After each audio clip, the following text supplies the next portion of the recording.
Mrs. Clinton? What? There's been another Wikileaks release. Fuck!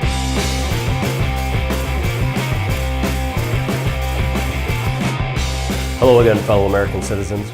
Julian Assange of Wikileaks didn't release any new information during his 10th anniversary celebration early Tuesday morning, but he sure made up for it yesterday. He released a treasure trove of emails from Mrs. Bill's campaign chairman, John Podesta. Most notably, this release included portions of the transcripts from some of her paid speeches to Wall Street, which her own team deemed as potentially damaging to her campaign. Now that we've seen these transcripts, it's quite obvious why she didn't want them released to the public. And this is what a lot of us expected. Many of her paid comments to Wall Street banks were decidedly pro-Wall Street, something she has distanced herself from. In fact, she's accused Donald Trump of being pro-Wall Street because of his business background, when in fact, she is the only candidate that has received millions of dollars from Wall Street for her campaign. First, it's interesting that this release happened almost immediately after the release of audio of Donald Trump engaging in lewd locker room banter with Billy Bush and others. Frankly, the most plausible explanation is that Mrs. Bill's campaign knew the Wikileaks release was imminent and wanted to change the narrative. Granted, the Trump audio can be construed as shocking, but it is not political and doesn't speak to the nature of dysfunctional Washington politics as does the Wikileaks release. Second, it should be noticed that this release damages Mrs. Bill against Bernie Sanders supporters as well as Trump supporters. The last WikiLeaks release already wrecked her and the DNC's credibility with Bernie voters, so this release should be the final nail in her coffin. Of course, the mainstream media will downplay it as best they can or completely ignore it, but any informed voter will have an enlightened insight into her twisted, corrupt, and broken mind. We all know Bill's wife is a habitual, perhaps compulsive liar, saying whatever is necessary to obtain support and votes from the electorate or cover up her multitude of questionable decisions. But this statement she made during a talk before the National Multi-Housing Council in 2013 is especially telling. If everybody's watching, all of the backroom discussions and the deals, then people get a little nervous, to say the least. So you need both a public and a private position. Not to restate the obvious, but what she just said there is, you tell the voters you believe one thing, but when they're not looking, you're free to hold a completely different, even opposite position. So she's telling us she lies right to our face. How can any of her supporters believe anything she says in any of her speeches?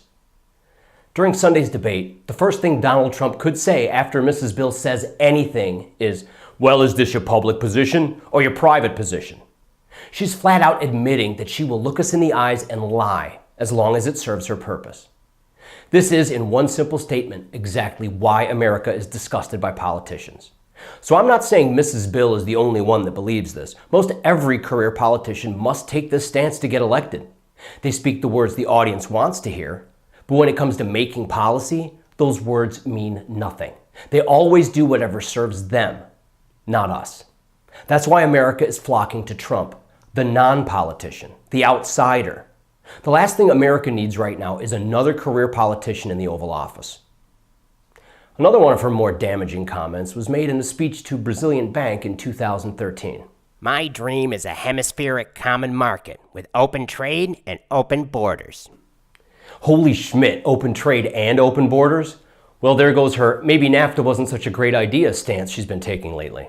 This is not going to play well in manufacturing states such as Michigan and Ohio.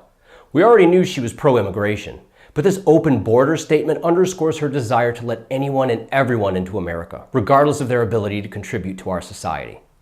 After all, a lot of immigrants vote Democrat, and that's what it's all about, right, Mrs. Bill? Her statement offends both Trump supporters and Bernie supporters, as well as the mainstream media, which has consistently stated that she did not have this position. Anti-globalism is one of the factors that has propelled Donald Trump to the candidacy, and Mrs. Bill's position is the exact opposite. Another email chain provides disgusting insight into how Washington politics operates.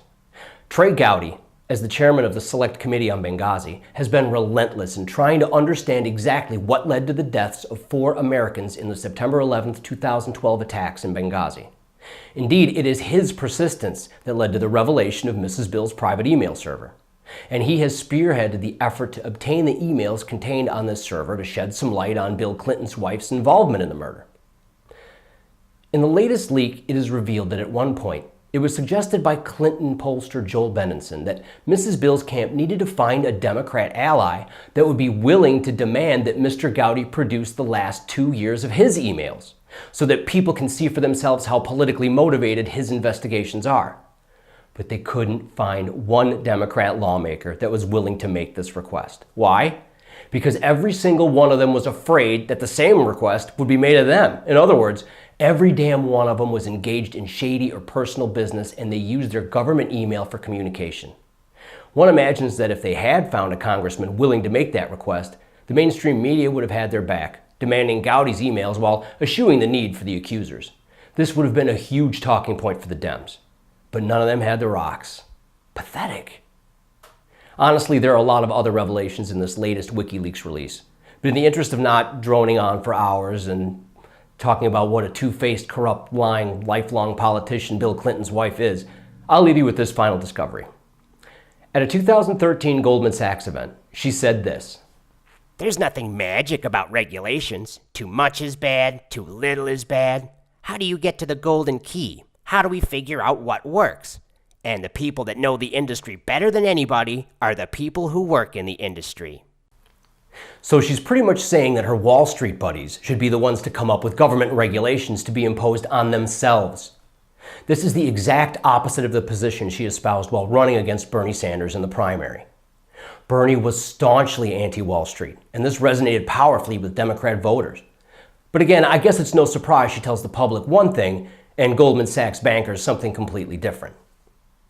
It should be noted that, not surprisingly, the authenticity of these documents has not been confirmed by Mrs. Bill's campaign, and they've said they never will be.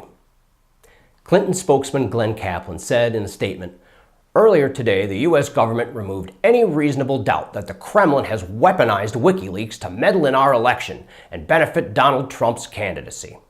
We are not going to confirm the authenticity of stolen documents released by Julian Assange, who has made no secret of his desire to damage Hillary Clinton." What did I hear in that statement besides blah, blah, blah, blame Russia, blah, blah, WikiLeaks is mean, blah, blah, be nice to Bill Clinton's wife? I heard if we could prove these documents are fake, we would have, but we can't because they are authentic. And isn't it funny how these Democrats loved WikiLeaks back in 2006 when they were releasing documents that were damaging to the Bush administration? And now, Mrs. Bill wants to drone strike WikiLeaks founder to shut him up. Curious. Over 2,000 emails were released yesterday, and there are supposedly 50,000 emails in total.